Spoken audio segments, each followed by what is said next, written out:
Hey guys, Tracy Pelfrey here. This is the first video that I'm going to react to, since I've been back from a 2-month absence. So, I decided to start with this morning's service in Graham with the Right Reverend Michael Kekel. Gotta have that Reverend in there. It's God's name only from the Bible, but he does not worry about details like that. And so let's see, has Mike changed at all in the last 2 months? Has he become more self aware or anything, or careful, stuff like that? Let's see. Fighting your Goliaths. I was thinking of this message driving down here for church today, and I thought I should have called it Slaying Your Giants in the true spirit of the message today. And I have to, she's going to kill me for doing this, but Sister Kinson's going to kill me for sharing what happened. Why would she kill him for that? For whatever he's going to say? Is it because she did something wrong? Because if she didn't do anything wrong, then maybe secretly inside she's like, yeah, dude, you should say something publicly. Because being a Christian doesn't mean your fellow brethren are given carte blanche to just treat you a certain way and you just forgive. You forgive, but is it wrong to expect an apology? It's not, especially if he did something publicly, which he does all the time. Let's see what he did, or what she did, or what they both did, or what neither of them did. But I want to make a public apology to her because the other night I was on my way out to class and I was headed out the door and I saw this Facebook post. Now, before I continue, just keep in the back of your mind, because it's in the back of mine, when someone says they want to make a public apology, we all know what a genuine, heartfelt, real apology sounds like. An apology is a definite thing, and we know when it's not that. So let's keep in the back of our mind, is he providing, and is he going to provide, an apology or an excuse? Or maybe a little bit of both? Let's see. Okay, this is going to seem like minutia here. Like, but seriously, dude, you're heading out the door to your class.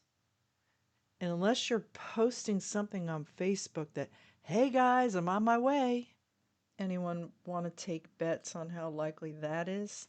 Probably not very likely that's what he was doing. What? Why is Facebook even involved? If you're heading out the door, that's what he said. If we take his word to be true, he's heading out the door and he's checking Facebook. Or was it minutes before? Or was it while sitting in his car? It seems like you wouldn't want your mind all cluttered with that. But I'm being picky. And why am I being picky? Just for the sake of it? No, it's because this guy gets up and picks at everyone for every kind of non-Christian activity. All kinds of things, judgmental things, harsh, humiliating things. So, if he's supposed to be the guy, the one you're supposed to look to for guidance, for counseling, as an example, if someone else were to have posted something on Facebook minutes before a class, and I'm getting ahead of it, but didn't find out all about it and just responded in knee-jerk style like Mike does. He's known for that. What would he have done to that person? He would have had a field day with them in class, out of class, on Facebook, everywhere. They would have been the new illustration for his next sermon. He's supposedly the leader of the of the last hope for America on the earth regarding the gospel, right? Well, she was up out of view, and it looked like something someone else had posted. I didn't see that she had posted that. Oopsie. So that changed it? That changed the way he viewed it? Or did it? Or is he just trying to save face and make nicey-nicey? Which is a great thing and the right thing. And so she was spot on with that. Had nothing negative to say about that, but I did say something negative, but I was after the author of that story. So whatever it was that Debbie Kinson shared on her Facebook post, presumably the Facebook post. I don't know yet if she shared it to someone else's Facebook page. Either way, she was the one who brought the author that he has an issue with to the table. He said, I didn't see it was her. So if it's her page, is he just scrolling real quick and clicking on things, just skimming it and saying, What? What is this? No way, man. And responding? He doesn't look around and get context, ever. We know this already. This is how he has operated for decades and decades. So, kudos to Debbie for, she did the right thing. I mean, yeah, it's okay to, it's not her, even though she shared this thing that he has trouble with the author about. And not because I don't, is not to deny that we all have human challenges. We do.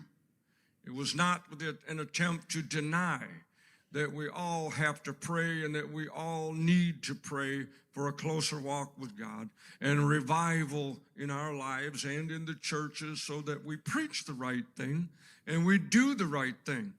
Sorry, I'm finding it's way easier to speed it up and just get over it. But where I was coming from, and what did I say? I said something like, what a downer. Yeah, what do you mean we? And I was thinking of that old joke. Now, it's a bit racist, but if you can handle it, I mean. He's acting like, oh, I was just thinking of that joke. Like, what do you mean we? He, in context, he's trying to spin it now. That is absolutely what he's doing. He's not describing anything that makes it seem like he was coming across as lighthearted or something. And maybe that isn't even his point. He admitted he looked at it on his way out to class. He reacted to it, didn't notice who posted it. His issues with the author of whatever Debbie shared, but Debbie still shared it. And then he's like, I was just, that old thing where you say, what do you mean we? And then he brings something racist into it. What is the racist part? Let's see. It's befuddling to me. It seems like he's digging a hole. He's not getting himself out of one. But he's trying to make it seem like it was just, that old thing you say. What do you mean we? He is the leader of this group. He comes down hard on everyone. He's apologizing because something wasn't right. Well, I'm saying he is apologizing because he said it, but we haven't heard the apology yet. Usually it involves words like, I'm really sorry, please forgive me, oh my goodness, I feel awful when I realized what I'd done. Did he know it wasn't right?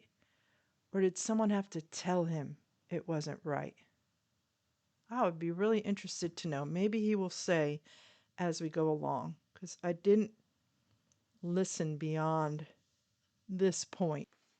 And a side note here, as parents, as leaders of a corporation, you have your followers, your employees, whatever you want to call them. The way you do things is how you are teaching them to go and do likewise. So if we teach our children to be tenderhearted and and careful about those things, that's important. If we show them, if they view us apologizing to them, to anyone, in humility and in truth, that's how they learn. So he's teaching his students a lot here, isn't he? So let's see what's racist. I have no idea. The Lone Ranger and Tonto are standing on the ridge, and they see all these Native Americans coming at them. Now, Tonto, if you remember, he was the Lone Ranger's native sidekick, and they always hung together. And they saw all these Indians coming, and the Lone Ranger said, "What are we going to do?" He said, "Who we, white man?" I'm one of them. I'm on their side now. That's what he was saying. And this person was really talking about how miserable Christians are. And it was in the context of the need to pray for revival. I agree. But I was thinking, who's we? Speak for yourself. So speak for yourself. And this is what the Christian leader, the representative of Christ, wrote, apparently by his own admission, on this Facebook post in a response. Does he give a reason why? What a downer. And the thing of it was for me is that I just spent months traveling all over the continental United States preaching about unshakable. Get your small violins out and your excuses song, because here it comes. It sounds like this is the reason why he behaved this way. He had just gone on a whirlwind tour of the continental United States, where pretty much gave the same hack sermon as they did when they had their shouting down the walls. It's really no different. It was no different. I didn't listen to the services yet, but I speed read through a lot of the transcripts that were provided on YouTube. Speaking the strength of God, being strong in the Lord and the power of his might. And there's all our people in there liking that. So, still no apology to Debbie. And now we have all our people. Who's our people? And we have all our people in there liking it. He just said there was nothing wrong with what Debbie said, which presumably his people were responding to, because she has always seemed like a nice lady. So I doubt she was doing anything unseemly. I mean, I could be wrong. Maybe she was portraying boohoo blues and like, oh, woe is us. We need revival. Oh, we're so wretched. We're so unhappy. I just don't see that as being the thing, but who knows? It could be a simple matter of she got more likes than he gets on his page. Could just be that. Who knows?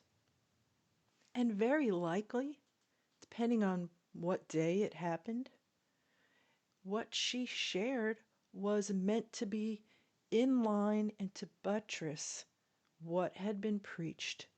I don't know how many of the services she attended around the country, but it could have just been that. Just someone wanting to share something that touched her a certain way. And please take note that his first response to most things, this included, was not to be tender-hearted, was not to say, "Aw, look at everybody encouraging each other and liking each other's posts and thinking and giving the benefit of the doubt at first and investigating it." But no, he's got to come up with some lame reason why he did that, why that was his first reaction, and why there's no compassion, love, self-control. Whatsoever things are lovely and good, to think on those, to talk about those. Maybe he doesn't like that someone else, some other author, is getting a spotlight and he's not. Maybe because Debbie didn't share one of his stupid reels that they put out on Facebook. It could be something just like that that fuels underneath because there is no loveliness, there's no love. And might I add, no apology yet. He did this publicly. There should be a public apology. And now here comes, let's throw everyone else under who responded to it. And guess what? He knows who you are. He knows who they are. It's very easy to find out. I thought, what are they doing? So I wanted to make a statement against it. What are they doing? What are our people doing liking her post? Talk about micromanaging lives of grown adults. It's the author he has an issue with, but she shared it. Why? Why did he have to? Was it such a horrible thing? Was it going to shipwreck anybody? Any of those people that liked what she shared, what she said, which is what they were responding to? Very likely.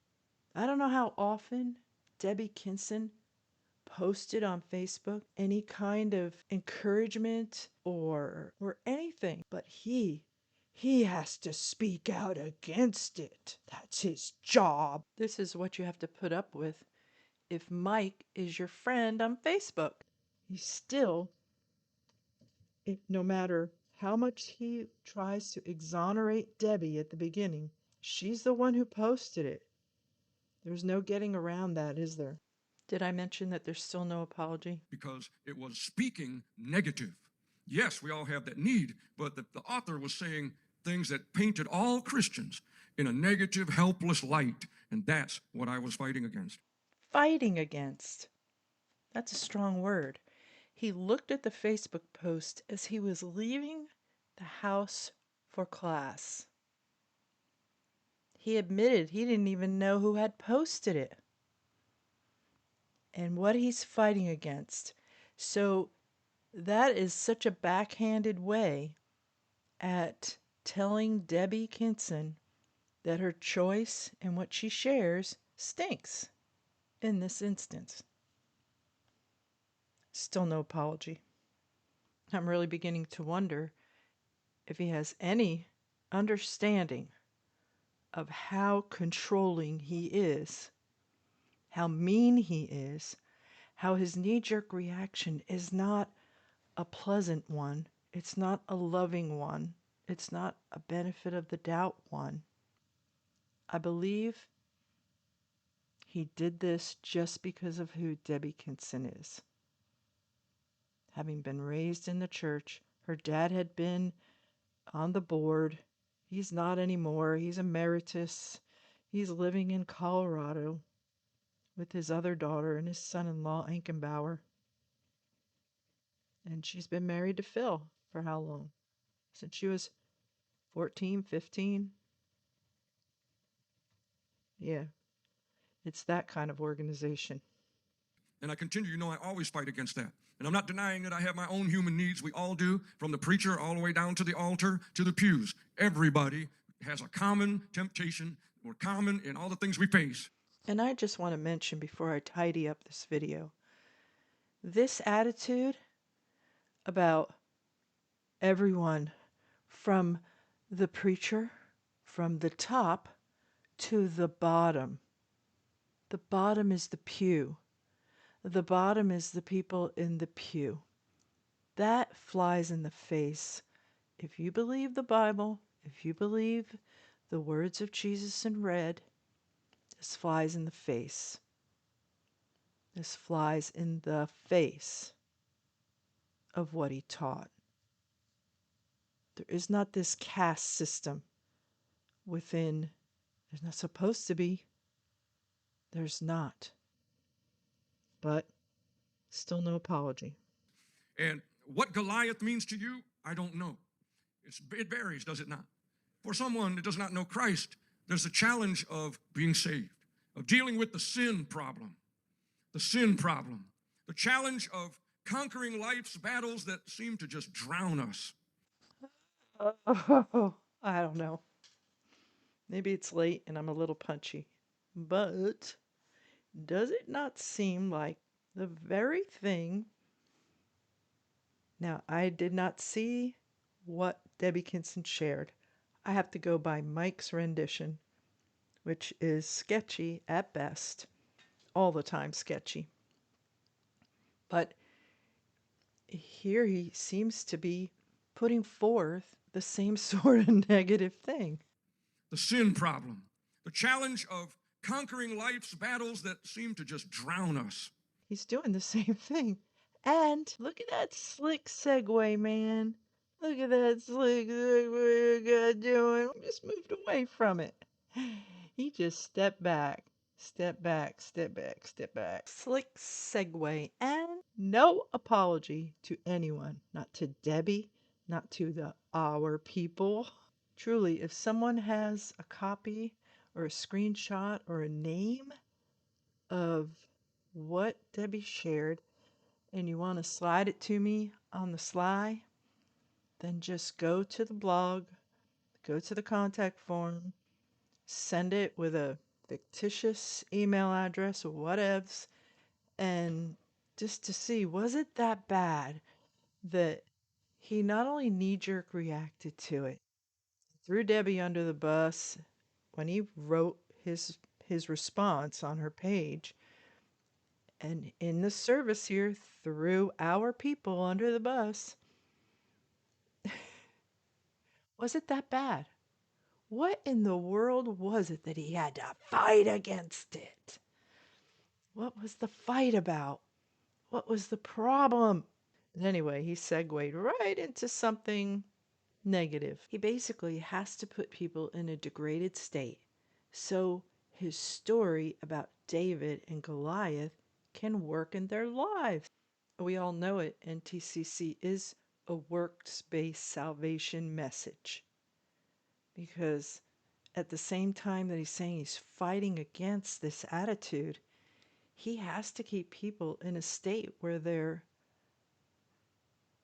not content or at ease or confident in their salvation. Yes, you've been saved, but come on. It doesn't matter if Jesus saved you. It doesn't matter how encouraged you are. It doesn't matter what you like on Facebook or don't like. He's going to be right on your tail telling you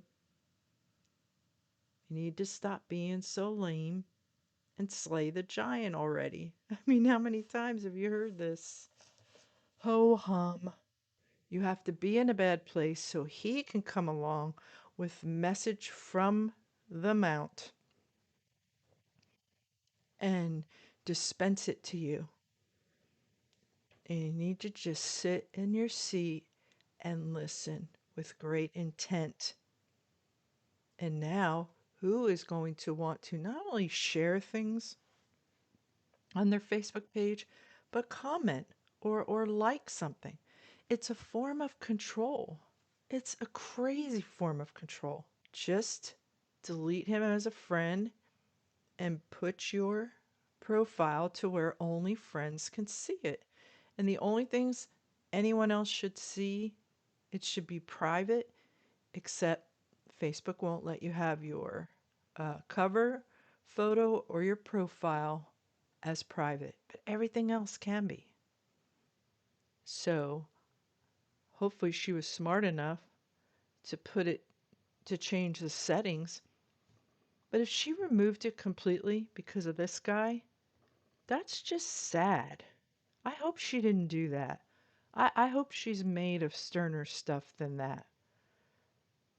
Because she knows what will happen if she doesn't.